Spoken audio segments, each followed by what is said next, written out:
देखिए क्या है ना कि हम लोग आज पढ़ने वाले हैं। आप लोग का टॉपिक एक था जो कि ये टॉपिक पढ़ाई से रिलेटेड नहीं है, सामाजिक रिलेटेड में, समाज से रिलेटेड है। यह क्या है कि हम लोग बहुत बार सुने हैं बेटी बचाओ बेटी पढ़ाओ, ठीक है, ये तो सुने हैं। लेकिन भाईजान एक बात नहीं सुने कि बीवी बचाओ बीवी पढ़ाओ।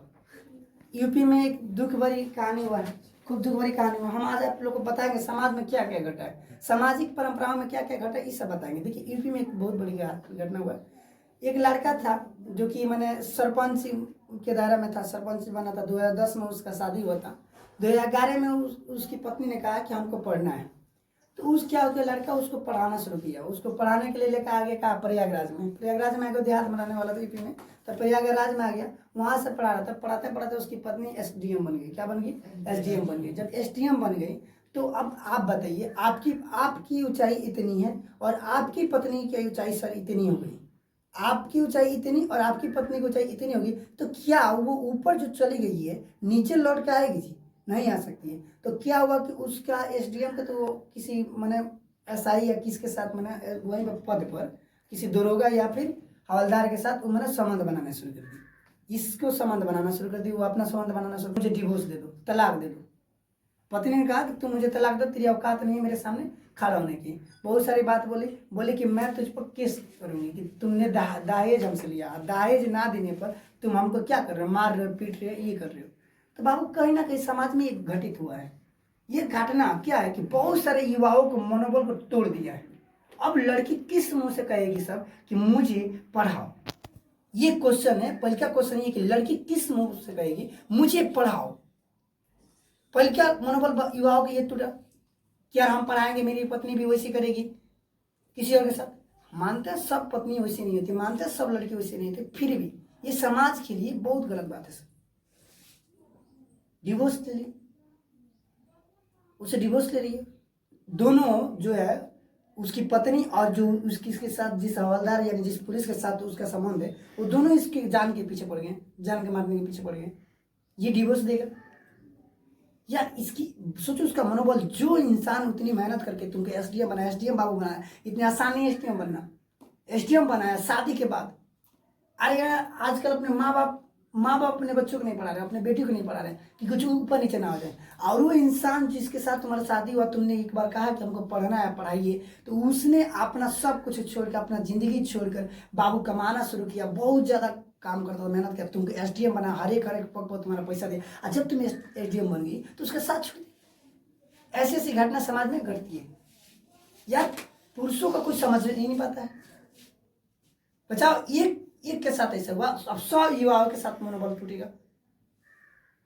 किसी एक की गलती कितनी लड़कियों पर पड़ेगी भारी? ये गलती है सर। कहीं ना कहीं समाज में हाँ दहेज लेना और दहेज देना भी जुर्म है, ये है। लेकिन उस लड़का क्या प्रूफ की दहेज लिया? दहेज तुम्हारे शादी 2010 में, इस समय तुम बोल रही हो 2023 में बोल रही हो दहेज लिया है हमको मारने, दहेज ना देने पर मार रहा, पीट रहा, धमका रहा है। ये तो गलत है ना मेरे भाई। युवाओं को मन को ठेस पहुंचा है कि अब हमको क्या करना चाहिए। या हर एक संरक्षण में एक बार और ऐसे ही लड़की थी जो कि पढ़ा लिखा कर पति ने दरोगा बना दिया, खुद आर्मी था, आर्मी की तैयारी कर रहा था, आर्मी का दौड़ निकाल लिया था, ज्वाइनिंग लेटर आने वाला, दरोगा बना, वो किसी के साथ चली गई। इसका लड़कियों को शादी के बाद पढ़ाए ना, क्योंकि सब उसे कर रही, खिलवाड़ कर जा रही है जिंदगी से। हमने मुकद्दर लिखा था तेरे नाम से, तूने बदनाम कर गई अपने काम से। देखो कल की बात है, कल हम गए थे कहीं, वहां पे इतनी मेरी औकात नहीं थी बोल सके, बड़े बड़े लोग बैठे थे, बहुत बड़े बड़े लोग बैठे थे, मुखिया सरपंच, बहुत बड़े बड़े लोग बैठे थे। एक लड़की, गरीब लड़की थी, उस बहुत सुंदर थी लड़की, बहुत पढ़ी लिखी है यार। पता है लड़का लड़की की शादी हो रहा था, दहेज मांग रहा था, लोग वहां पर खड़े होकर सुन लिए जा रहे थे रास्ते से। इतना अंदर से गुस्सा है कि कुछ बोल नहीं सकते थे, क्योंकि मेरी औकात एक पाई की नहीं थी उन लोग के सामने। वो लोग सरपंच था, मुखिया था, वार्ड था। पता है क्या बोलता है लोग? बोला कि वो जो बुढ़वा था बोल रहा है कि मुझे अपने बेटे को पढ़ाने में बहुत सारा खर्चा लगा, मेरा बेटा पढ़ा हुआ, हालांकि बेटा जॉब नहीं किया, थोड़ा जमीन था वो बूढ़ी के पास, थोड़ा घर द्वार अच्छा था, ये लड़की वाला पार्टी गरीब था, पढ़ाया अपने बेटी को। यार एक बहन का दहेज, बहन लोग जो लड़की लोग कहती है ना कि हमको दहेज ले जाने में शर्म लगता है, हमको दहेज नहीं ले जाना है, याद रखिएगा उस दहेज को देने के लिए आपका पापा और आपके भाई का कंधा कितना बोझ हो गया होगा, कंधा कितना दर्द किया होगा। आपका भाई किताबों से पढ़ने, यानी किताबों के किताब कॉपी के साथ रहने वाला आपका भाई कहीं फैक्ट्री में काम करने लगता है, कहीं कुछ करने लगता है, कहीं कुछ करने लगता है। आपका बाप कहीं कुछ करने लगता है उस दहेज को देने के लिए। ये गलत है। हमको दहेज ना लेना है ना देना है, ये समाज वाले नहीं समझ रहे हैं। इस पर हम लोग रोक करना है, इस पर हम लोग रोक करना है।